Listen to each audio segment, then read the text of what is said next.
Morning, guys. Jen here. Hope everybody is doing well.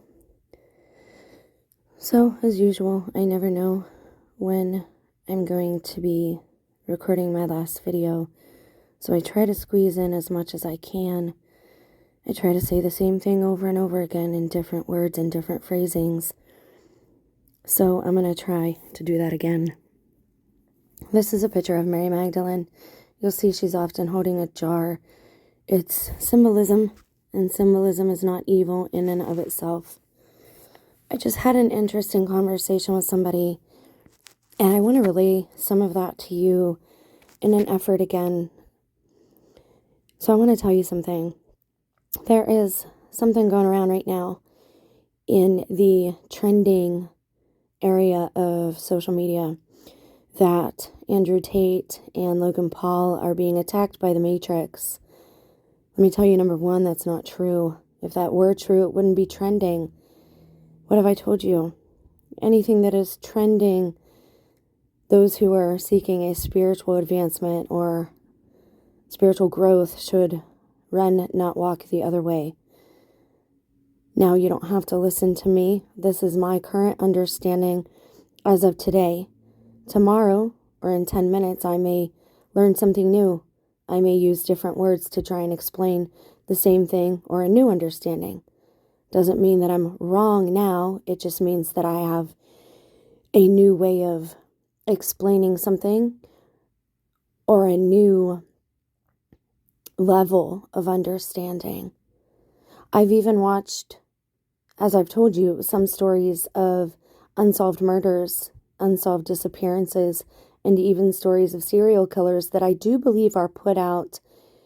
If you remove the human interest and the emotionalism in them, and just listen to me for a second, I don't believe they are all true stories about literal individuals and people.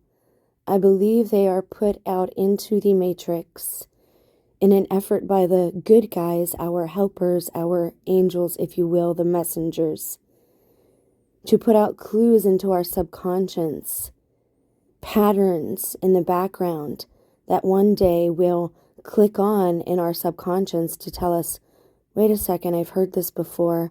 There's something wrong here that doesn't make any sense, that's going against everything that they've taught us. That's what I'm trying to instigate or to be a catalyst of in folks that do give me their valuable time here and do give me their ears for just a moment in their lives. Now, we can be and we are eternal. That doesn't mean we've always been, okay? The one who made us has always been.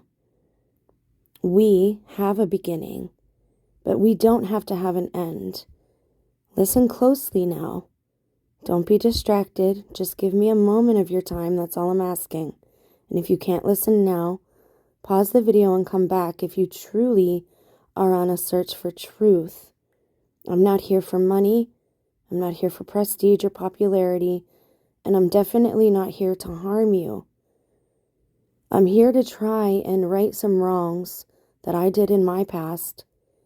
And I'm here to try and bring some truth to people that I know are suffering. Your suffering doesn't have to be. There are terms called prison planet. This can seem like a prison planet for those who are kept here indefinitely. It can seem to not have an end. Now you're looking at Mary Magdalene. I'm going to switch courses, but I want to bring this back to the material, and I'll take it back to the spiritual, and I hope you'll see the reasoning for that. This is Mary Magdalene. I believe, and I know in my heart, she was beloved by Christ. How do I know this?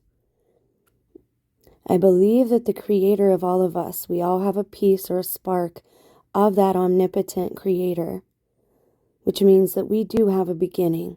And he or she blessed us, he, she, them. And again, I'm not getting into the gender battle here. I'm not getting into politics or any of that. I'm saying that we have heavenly parentals, okay? A heavenly family, if you will, that propagated us here on the material so that we can learn We chose to come here in a way. We fell here to a lower density, a heavier density. And we can go back anytime we choose, once we overcome, once we raise to a higher density or a lighter density, a density that weighs less than the one we are currently on. Now, I believe that I know that Mary Magdalene was beloved by Christ, and I do believe that she was his wife. I do not believe that fornication in and of itself is evil. I do believe, though, that if you are seeking that just for its own sake, that it will not allow you to raise your spiritual advancement any further than you're currently at, and it can, in fact, lower you. Christ told us that there indeed was only one law, and that it was that all things should be done from love, and that includes fornication. Okay? And I don't want to get into that battle either. I don't want to get into, as I said, the politics of this place. And that also can fall under politics. And this might offend a lot of people. I'm just asking you to listen. I'm not asking you to agree. I'm asking you, if you're open and loving as you say, I'm asking you to listen, because it takes a parent to understand what's happening here. Or at least someone open to being a parent. Now, God sent us on our way and said, okay, if you want your own way and your own free will, and you don't want to follow the ways here, you can come back whenever you're ready. But you're going to have to go out beyond the garden gates if you want to follow your own ways, if you want to be completely free-willed. Much like a parent, when their child leaves the nest, leaves their home, while a child is in your home, don't you have rules for them to follow? Yes, you do. Not rules to ruin their life, so to speak, or their life experience, rules to keep them safe, because you know that when they leave your house, there are dangerous elements out there that can do them harm, and tricksters who like to trick them for no other reason than to fool them, than to have fun with them and play with them. I believe that reincarnation is real, and it can happen. And I'm telling you, this is one of the main reasons you have to learn about your own consent. Reincarnation does not have to happen at birth. In fact, I don't believe it happens at birth. I'm not sure that we have a soul at the time of birth. I mean, it can happen. But we don't really have our own consent when we are a child. Right? We have to kind of do as our parents say. Our soul is being formed at that time. We don't really know ourselves yet. I'm still learning. I don't know it all yet, and I'm not going to pretend to know it all. But I will tell you that reincarnation does not happen when a person is born. These beings like to trick us. They will trick us with the light. They will trick us with life reviews, telling us that we have to come back here. They will trick us into giving them our bodies. I believe our bodies are vital to this. We need our bodies. This is why Catholics don't burn their bodies. This is why you see so many people cutting off the heads of others and separating them. You don't have to believe me. I'm just asking you to listen and allow this to marinate in your subconscious for a little while and either resonate and ring like a bell of truth within you, or discard it and throw it in the trash. They want to separate us from the one that was made for us, just like they did in the very beginning with Adam and Eve. There is one made for each and every one of us. I know this. And I had the extreme pleasure and joy of having this one being with me for a short time. I don't know for how long. Sadly, I look back and it wasn't very long, because the other one was very abusive and nasty to me. But I had this one with me for a short time, and that's how I know these things. See, I believe you can go to a lower density anytime. You can go to a lower frequency, a lower vibration at any time. Christ came to us in a lower vibration, but I believe you can only go to a higher vibration with some serious sacrifice, struggle, overcoming struggle, and or by someone else reaching down to you. The 12 apostles had the option, or rather they had the supreme gift of being able to rise or ascend because they were touched by Christ. Those who were exposed to Enoch had that ability as well. Mary Magdalene, those who were touched by her, and Mary, and a couple others, but not every apostle, because Christ flat out called some of them Satan. He knew they were not all going to ascend. And I got that bit from the alleged cult leader of Heaven's Gate. He has a lot of wisdom. Just because truth comes from somebody that the media vilifies, again, this world is going to vilify and demonize anyone that speaks spiritual wisdom and truth.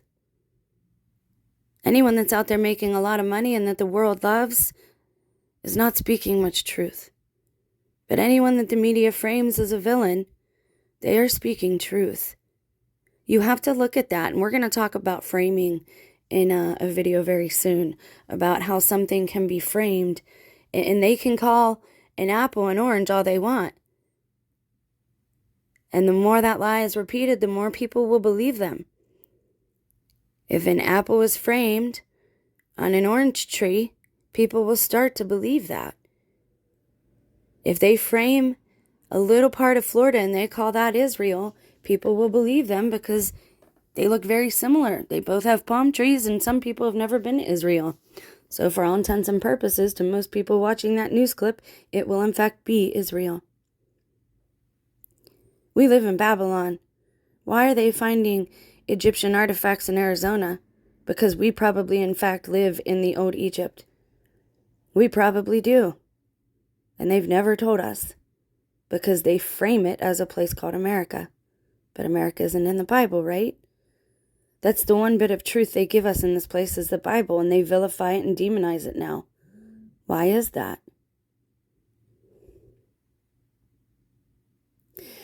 I'm telling you now that you do not have to be reborn to be reincarnated. It can happen at any time. Your actual body does not have to die. They can get the fear of God into you, and that's how they do it. They get you to jump out of your body. You either have to astral project, but you have to be willing, and you have to believe in reincarnation. And I'm telling you that it can happen. So I'm telling you right now, loud and proud, declare, I do not consent to reincarnation. And I'm declaring it right now. I do not consent to reincarnation. I do not consent to coming back here. I consent to overcoming this level. I consent to being reunited with that other half that God made me for, made every woman for.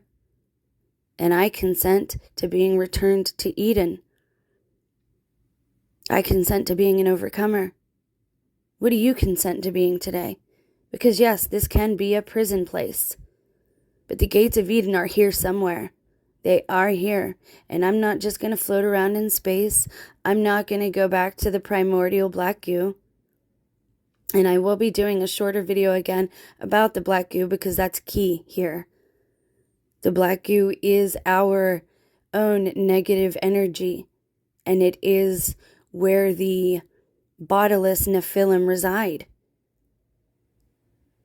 Please hear me, friends. Learn about sovereignty.